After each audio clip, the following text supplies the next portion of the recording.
Drevený artikulárny kostol pochádza z čias neslobody evanielikov, ktorí si mohli kostoly postaviť na základe šopronských artikúl vydaných v roku 1681.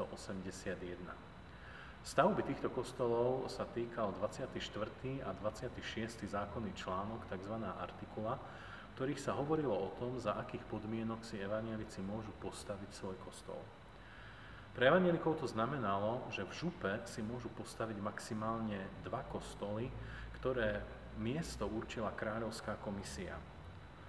Okrem toho, slobodné kráľovské mestá mali tú možnosť postaviť si svoj vlastný kostol, ale s určitým obmedzením.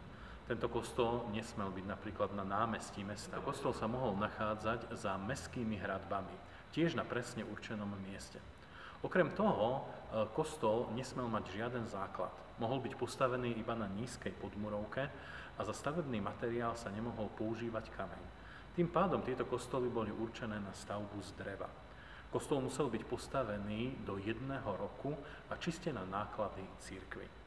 Drevený artikulárny kostol v Kežmarku bol postavený do pôdorysu gréckeho rovnoramenného kríža.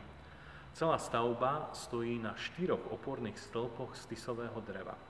V tomto smere je potrebné pochváliť múdrosť našich majstrov, pretože 4 oporné stĺpy, ktoré mali držať celú túto nádheru, celú túto stavbu, vybrali z tisu a tis vieme, že je jedovaté drevo. Črvotoč do toho jednoducho nejde a tým stavba skutočne mohla prežiť niekoľko storočí.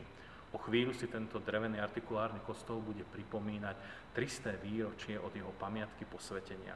Súčasná podoba kostola bola postavená v roku 1717.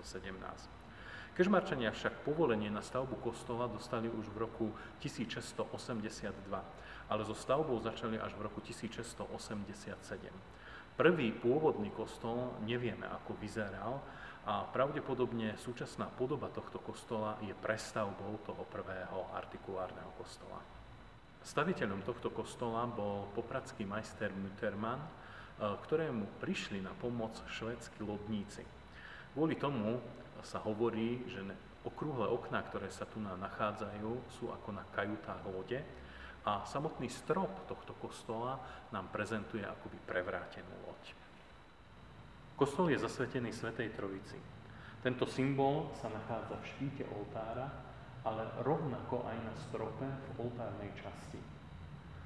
10. júla 2008 bol zapísaný do Svetového kultúrneho dedičstva UNESCO.